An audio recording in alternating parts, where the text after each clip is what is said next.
Piyush GS analysis centre में आपका स्वागत है। मैं पीयूष पांडे एक नया टॉपिक लेकर आया हूँ, इंडिया इजिप्ट रिलेशन। अब देखिए ये क्यों, अभी जो 26 जनवरी का जो परेड हुआ था उसमें वहाँ के जो चीफ गेस्ट थे वो अब्दुल फताह अल सीसी जो इजिप्ट के प्रेसिडेंट थे वो भारत आए थे और उनके आर्मी ने यहाँ पर परेड भी किया था।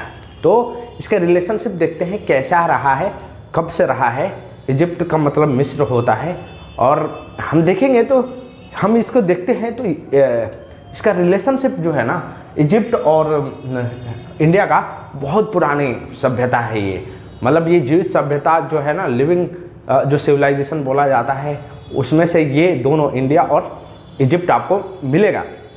तो हम पहली बार जो प्रूफ मिलता है इन दोनों के बीच का रिलेशन, थोड़ा सा हिस्ट्री में चलते हैं तो उस समय देखेंगे एक अशोक की एडिक्ट है 13, मेजर एडिक्ट 13, जिसमें टॉलमी के बारे में, टॉलमी के सेकेंड जो थे उनके बीच के रिलेशन को बताया गया है।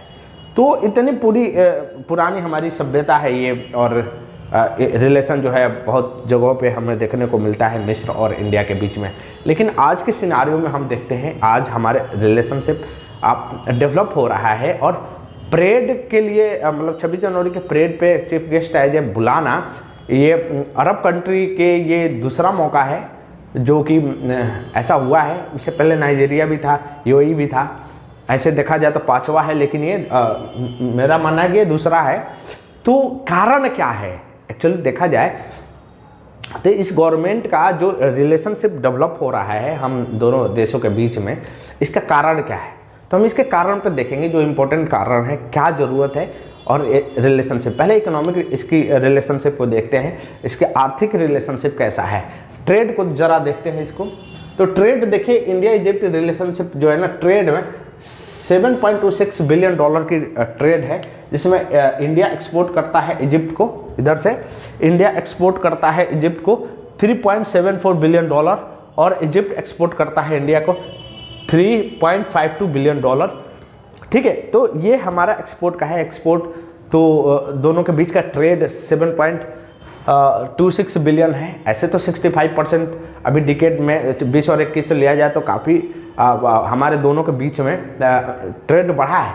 लेकिन फिर भी अल सीसी ने एक बार कहा था अभी रिसेंटली कि इतनी बड़ी देश है मिस्र, इजिप्ट और इंडिया, इसके बावजूद भी इतनी कम ट्रेड है, तो ये सोचने वाली बात है।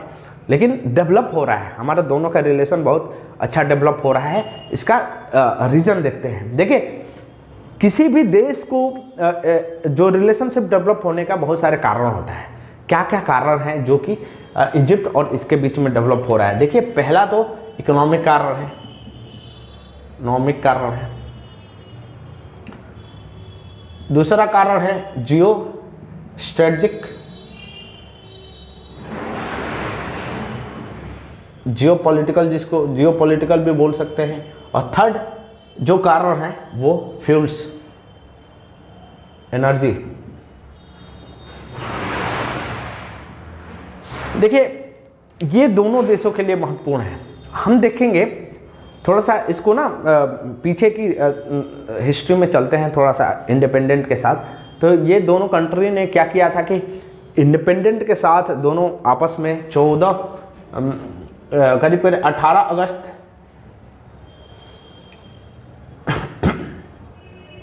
1947 को दोनों कंट्री ने, भारत 15 अगस्त को आज़ाद हुआ था और 3 दिन बाद दोनों का एग्रीमेंट साइन हुआ था फ्रेंडशिप रिलेशनशिप को आगे बढ़ाने के लिए।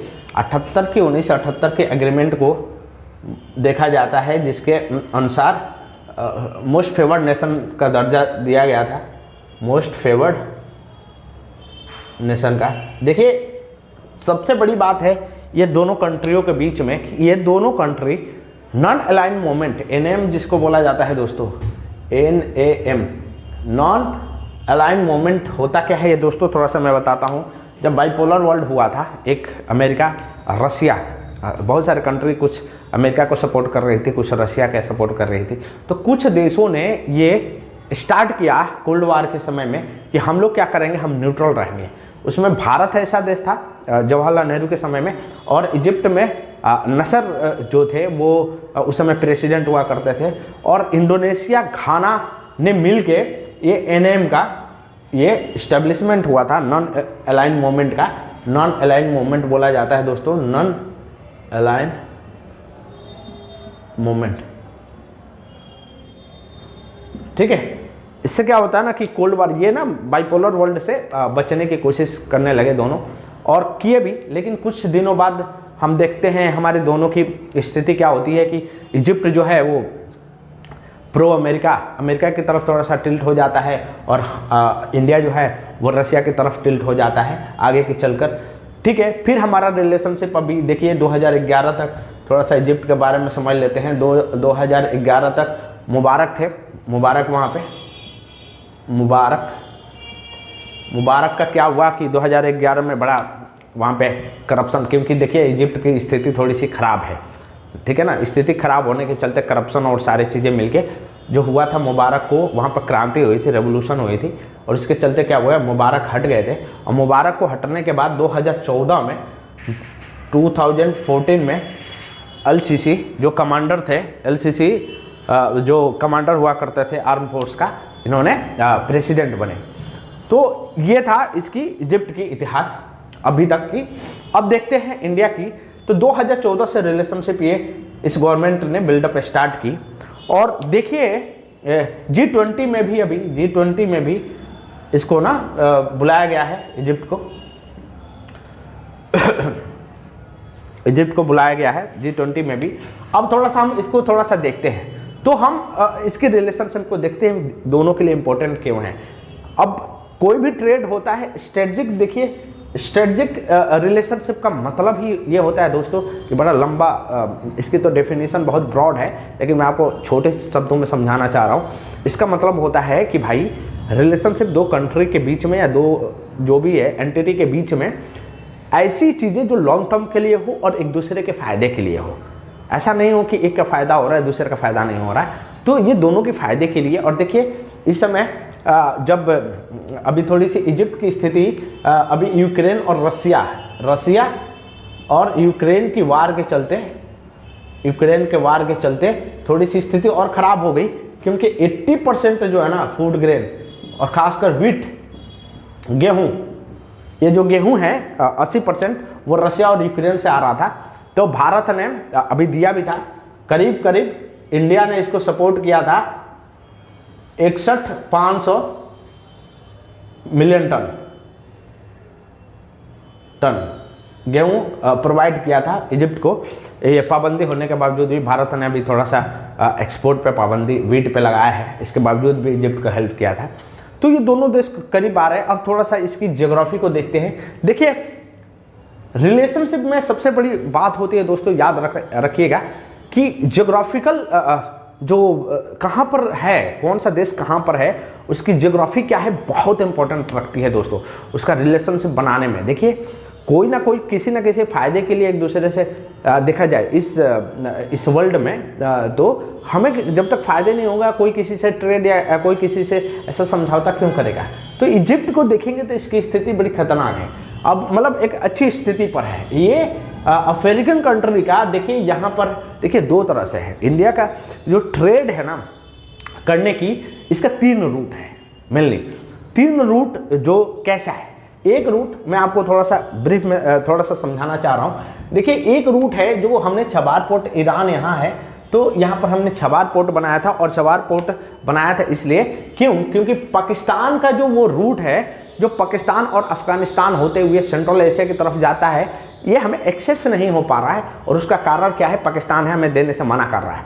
तब हमारे पास अल्टरनेटिव रूट क्या बने, एक रूट तो ये बना छबार पोर्ट, और छबार पोर्ट से हम सेंट्रल एशिया में चला जाए। दूसरा रूट है ये जो रेड सी होते हुए, देखिए यहाँ है सुएज कैनाल, यहाँ है सुएज कैनाल, और मेडिटेरियन होते हुए यूरोप और अफ्रीका, ये दोनों को टारगेट करता है, यूरोप को और अफ्रीका को। ये गेटवे बोला जाता है यूरोप और अफ्रीका के लिए। गेटवे है ये यूरोप और अफ्रीका का ये गेटवे है, तो देखिए इस लोकेशन के चलते हुआ क्या कि ये अभी तक वर्ल्ड में जितना ट्रेड होता है उसके 12% दोस्त, 12% ट्रेड जो होती है वो इस रूट से होती है। 12% ट्रेड जो होती है वर्ल्ड की वो इस रूट से होती है। तो यहाँ पर हमें अल्टरनेटिव रूट भी चाहिए, और स्वीज जो कैनाल है ना वो इजिप्ट के अंडर में बहुत सारे, और देखिए इतने बड़े मतलब पूरी अफ्रीकन नेशन में इजिप्ट ऐसा देश है जिसके स्टैंडिंग आर्मी बहुत बड़ी है, बहुत बड़ा देश है। तो ये क्या कर सकता है, प्राइवेसी मतलब जो लूटपाट और सारी चीज़ें, इसकी सुरक्षा सिक्योरिटी का जो है ना इसके इजिप्ट के पास होगा, और इजिप्ट इसको देख सकता है। ठीक है। दूसरा चीज़ देखिए रेड सी से होते हुए मेडिटेरियन और फिर यूरोप की तरफ, ठीक है ना। तो जियोपॉलिटिकल रीजन जो है ना वो बहुत ज़रूरी है इंडिया और इजिप्ट को मिलाने के लिए। देखिए ये रूट है इंडिया और इजिप्ट को मिलाने के लिए, ठीक है। दूसरा चीज़ इंडिया के लिए क्या ज़रूरी है, और पहला तो इसका लोकेशन, दूसरा आप देखेंगे कुछ समय तक अभी रिसेंट में हुआ क्या है, पाकिस्तान जो है ना, पाकिस्तान जो है ना वो इस्लामिक कंट्री को जो ब्रदरहुड का कंसेप्ट है कि वो जम्मू एंड कश्मीर के लिए वो एक्चुअली रिलीजियस मैटर नहीं है दोस्तों, लेकिन ये पाकिस्तान इसको रिलीजियस मैटर देता है, मतलब इसको ना रिलीजियस पे लाके खड़ा कर देता है। और इससे हो क्या रहा है, कुछ ऐसे कंट्री हैं जो पाकिस्तान को सपोर्ट भी कर रहे हैं, जैसे तुर्की है और दूसरा अजरबैजान है। ये दो ऐसे कंट्री हैं, 2-3 ऐसे कंट्री हैं इस्लामिक कंट्री जो कि जम्मू एंड कश्मीर पे पाकिस्तान को प्रो पाकिस्तानी हैं। तो हमको भी ऐसे चाहिए, हमको ये प्रूफ भी करना है कि भाई ऐसा रिलीजियस मैटर नहीं है जम्मू कश्मीर का। क्या है, जैसे इजिप्ट है, ये भी मुस्लिम कंट्री है भाई, इस्लामिक कंट्री है दोस्तों, इस्लामिक कंट्री। इसके बावजूद इजिप्ट हमारा दोस्त, इसकी रिलेशनशिप अच्छा डेवलप हो रहा है सऊदी अरबिया के साथ, यूएई के साथ हमारा रिलेशनशिप बहुत अच्छा है। तो उसको भी टैकल करना है। पाकिस्तान का जो फेक नैरेटिव हमारा क्रिएट करना चाह रहा है वर्ल्ड में, उसको भी टैकल करना है। और ये कैसे होगा, आईओसी के ये मेंबर भी हैं, तो इसमें आवाज़ें जो उठेगी वो हमारे दोस्तों को, जो इजिप्ट है, यूएई है, सऊदी अरबिया, तो ऐसे रिलेशनशिप हमको चाहिए। देखिए थर्ड, ये तो हमारे लिए फ़ायदे हैं। अब इजिप्ट के लिए क्या फ़ायदे हैं हमारे से, तो देखिए सबसे बड़ी बात है ये बात है। देखिए तीसरा चीज़ और अभी हम देखेंगे तो हमें फॉस्फेट की ज़रूरत पड़ती है। देखिए ये एनर्जी जो ना, सेल्फ एनर्जी के लिए, एनर्जी को देखिए हमारा क्या है कि हमारा इराक से, सऊदी अरबिया से, यूएई से हमारे ऑयल इंपोर्ट बहुत ज़्यादा होती है, हमें ऑयल वहाँ से क्रूड ऑयल लेकर आना पड़ता है। तो समस्या ये है ना कि हम डिपेंडेंसी एक कंट्री पे ना होके हम उसको ना अलग अलग कंट्री पे मतलब डाइवर्सिफिकेशन करना चाह रहे हैं, हम ना डिफरेंट कंट्री से लेना चाह रहे हैं। और इजिप्ट के पास ये चीज़ें है जो इजिप्ट हमें दे सकता है, ठीक है ना। और दूसरा चीज़ें है फॉस्फेट की ज़रूरत। फॉस्फेट जो दोस्तों है ना फर्टिलाइजेशन में हमें फॉस्फेट की ज़रूरत पड़ती है, और फॉस्फेट भी रिच कंट्री है इजिप्ट, तो हमें फॉस्फेट की ज़रूरत है, तो ये भी हमें मिल सकता है। ये हो गया। अब देखिए उसका क्या फ़ायदा है इजिप्ट का, तो देखिए सबसे बड़ी बात है कि इकोनॉमिक क्राइसिस में है इजिप्ट, बहुत इकोनॉमिक क्राइसिस में है। अभी बेल आउट पैकेज भी मिला था IMF से, इसको करीब 18 बिलियन डॉलर की मिला था, 18 बिलियन डॉलर की। तो ये क्या है ना कि इसको ना वीट जैसे चीज़ें, जैसे गेहूं की प्रॉब्लम आपको बताया था, रशिया यूक्रेन के प्रॉब्लम में क्या हुआ था कि इसको वीट की प्रॉब्लम अचानक क्रिएट हो गई थी, फूड ग्रेन की। तो ये सिक्योरिटी प्रोवाइड कर सकता है, भारत इतना है इसके पास कि इसको फूड ग्रेन की जो है ना वो इसको प्रोवाइड कर सकता है, ठीक है ना। क्योंकि 80% जो फूड या पर वीट जो गेहूं जो होता था ना वो रशिया और यूक्रेन से आता था इजिप्ट के लिए, तो इसका एक रास्ता खुल गया। दूसरा देखिए इंडिया का ना सबसे बड़ी बात है कि यहाँ इन्वेस्टमेंट, क्योंकि इसकी हालत ख़राब होने के चलते यहाँ पे बहुत सारे प्रोजेक्ट हैं, जैसे कि स्विच कैनाल का एक प्रोजेक्ट है जो स्विच कैनाल 2.0 बोला जाता है, और यहाँ पर स्पेशल इकोनॉमिक जोन बनाने की बात हो रही है इजिप्ट में। तो यहाँ पर भारत मदद कर सकता है। ऐसे भी 3.7 बिलियन डॉलर की इन्वेस्टमेंट है डॉलर की इन्वेस्टमेंट है भारत कंपनियों की, 50 कंपनी ने मिलके इतनी इन्वेस्टमेंट करी है। तो भारत के पास ताकत है इन्वेस्टमेंट करने का, भारत कर भी सकता है और इसको निकालने में बहुत मददगार होगा टेक्नोलॉजी डेवलपमेंट में इजिप्ट को, और इंफ्रास्ट्रक्चर डेवलपमेंट में भी इजिप्ट चाहता है कि भारत इसका साथ दे इसके इंफ्रास्ट्रक्चर डेवलपमेंट करने में। तो ये सब चीज़ें हैं जो इजिप्ट और इंडिया को आपस में मिला रहा है और इसकी जो रिलेशनशिप है वो डेवलप होती जा रही है और ये अच्छी बात भी है, ठीक है। तो ये इसका रिलेशनशिप है जो मैंने आपको बताया, ये चीज़ें समझ लीजिए। और तीसरी चीज़ मैं आपको बताना चाह रहा हूँ कि अब इसका क्या आगे का है। तो हमारे बहुत सारे एग्रीमेंट साइन हुआ है परेड समय, अभी जब 26 जनवरी को आए थे तो बहुत सारे एग्रीमेंट है, टेक्नोलॉजी पे एग्रीमेंट है हमारे, ठीक है ना। तो इंफ्रास्ट्रक्चर पे है हमारी एग्रीमेंट साइन हुआ है। तो हम इसके रिलेशनशिप बहुत अच्छे बिल्ड कर रहे हैं। और एलसीसी को एक सबसे बड़ी बात है जो आतंकवाद का प्रॉब्लम है, आतंकवाद का प्रॉब्लम इजिप्ट बहुत साथ, और एलसीसी इस चीज़ में बड़े मॉडरेट आदमी हैं। इन्होंने ना एक्सट्रीमिस्ट, इस्लामिक एक्सट्रीमिस्ट को दबाया भी था अपने देश में।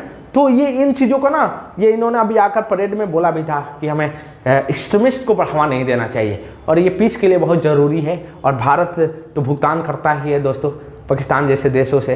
तो इस चीज़ों को हमें रोकना है क्योंकि हमारी सिक्योरिटी हमारे पीपल के लिए है।